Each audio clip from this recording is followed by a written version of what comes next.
आज से ठीक 2 हफ्ता पहले ईरान ने इजराइल के ऊपर भीषण मिसाइल अटैक किया था।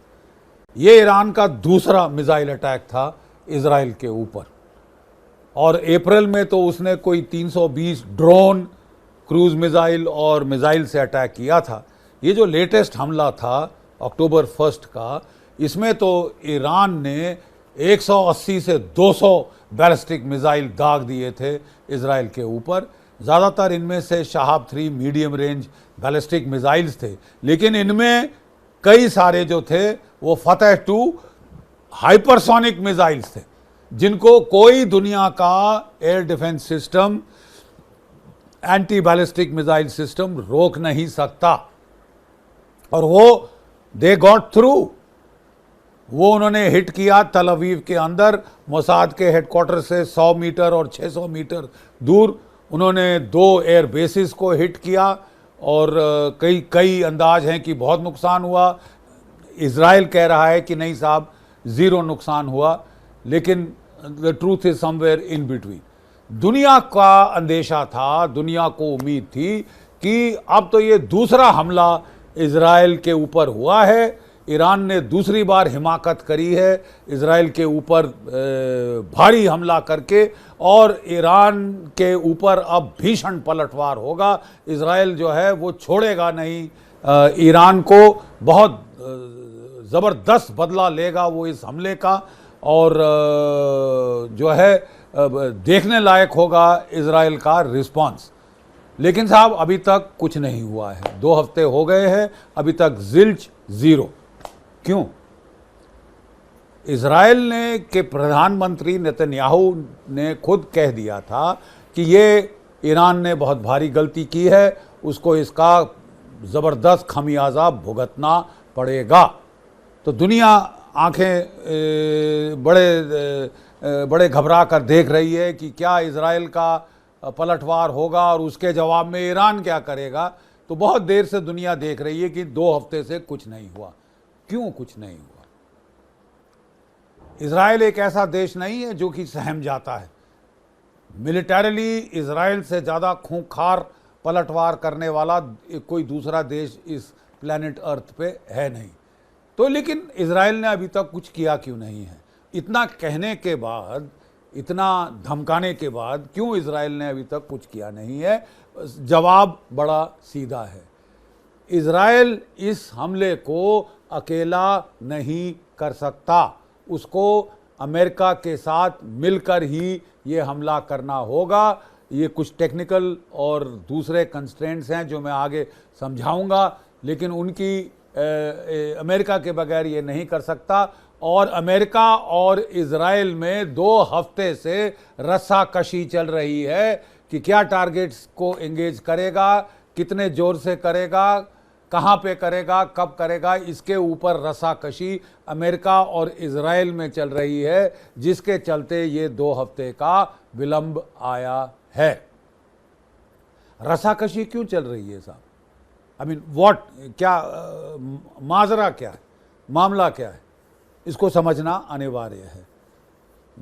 नंबर 1 है मिलिट्री टेक्निकल कैपेबिलिटीज।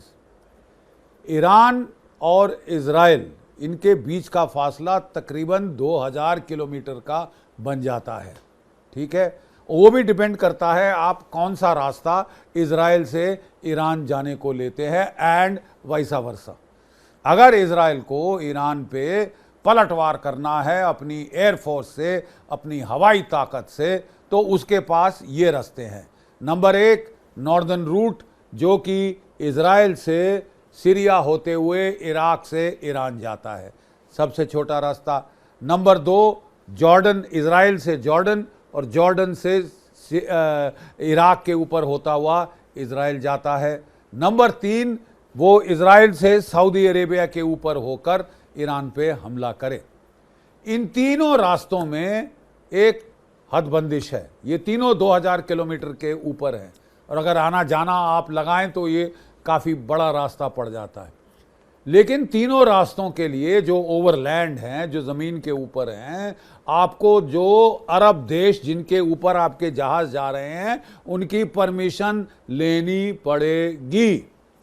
नहीं तो वो आपके जहाज़ों को शूट डाउन कर सकते हैं। वो आपके स्टेल्थ जहाज़ वगैरह ना शूट डाउन कर पाएँ, लेकिन आपके जो रिफ्यूलर हैं एयर टू एयर उनको तो शूट डाउन कर ही देंगे। तो परमिशन लेना अनिवार्य है। इसके लिए भी अमेरिका की मदद चाहिए होगी, केवल ईरान के कहने से परमिशन नहीं मिलेगी। तो अगर ये सिनेरियो है, मान लीजिए ये लैंड ओवरलैंड जाते हैं, अगर ये मना हो जाता है तो फिर एकमात्र सिनेरियो जो रह जाता है, जो रूटिंग ऑप्शन रह जाता है, वो है समुद्र और समुद्र के ऊपर से इजराइल जाए, किसी भी अरब देश के ऊपर से वो ना उड़े। और लग रहा है कि इजराइल को यही करना पड़ेगा, क्योंकि सऊदी अरेबिया इत्यादि कोई भी देश इस मूड में नहीं है कि वो ईरान को ओवरफ्लाइट की इजाज़त दे, ख़ासतर जबकि ईरान ने धमका दिया है कि अगर आपने ओवरफ्लाइट की राइट दिया तो आपके भी ऑयल इंस्टॉलेशंस पे हम हमला कर सकते हैं। ये मत समझना कि फिर आप बच सकते हो।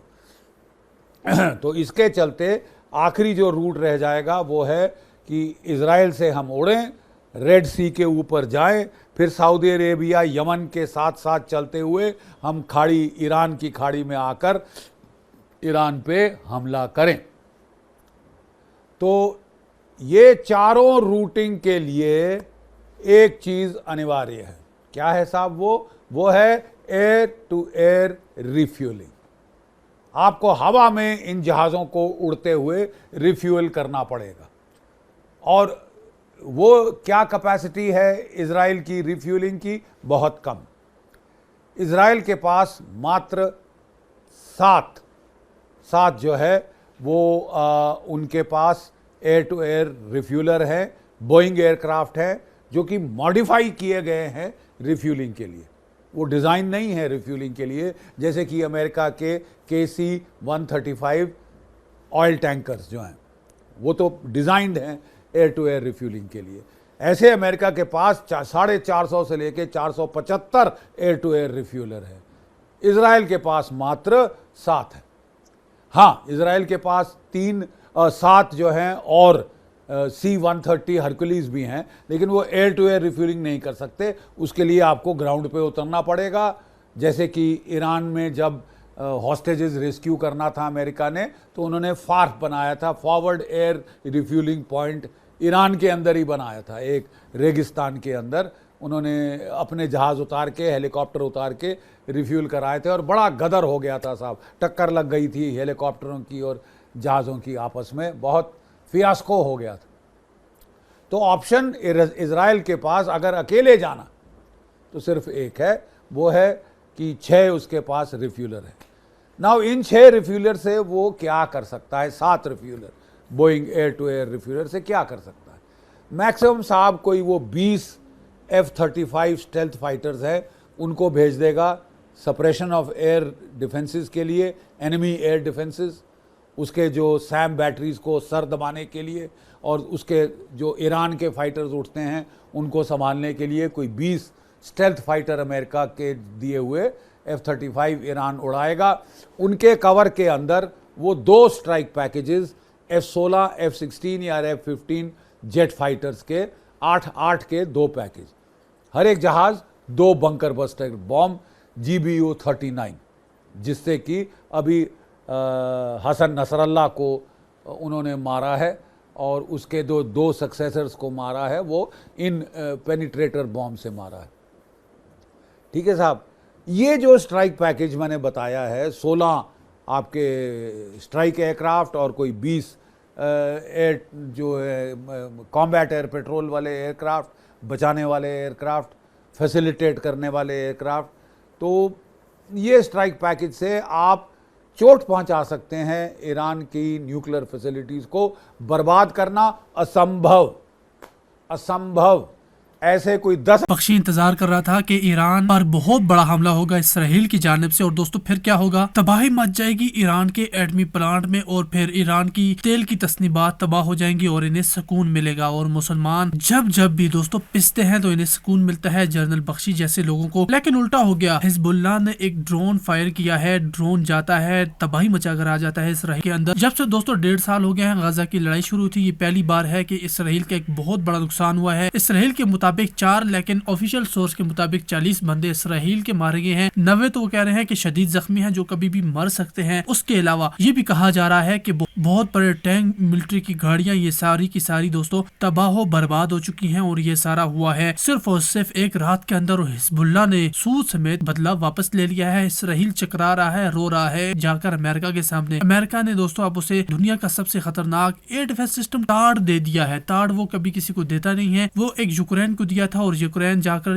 रशिया के आगे खड़ा हो गया और अब इसराइल को एज ए गिफ्ट दे रहा है ताकि इसराइल अपने आप को बचा सके। लेकिन उसे पता होना चाहिए कि ये जो छोटे छोटे किलर ड्रोन है जिनका मास्टरमाइंड ईरान है, टाड उन्हें भी नहीं रोक सकेगा क्योंकि टाड हमेशा ऊपर ही सर्च करता है, लेकिन नीचे की जो सर्चिंग है वो ईरान करेगा और जाकर ईरान तबाह कर देगा। क्योंकि S-300 को अजरबैजान के ड्रोन ने तबाह किया था आर्मीनिया की जंग में। दोस्तों ये हो सकता है क्योंकि ये जो टारगेट होते हैं ये बड़े बड़े टारगेट को हिट करने के लिए डिफेंस सिस्टम बनाए गए हैं। छोटे टारगेट को ये बिल्कुल देख ही नहीं सकते। इस तरह ये भी तबाह हो जाएगा टाड भी अगर आ गया। और जनरल बख्शी जैसे लोग हमेशा रोते आए हैं और आगे भी ऐसे ही रोते रहेंगे।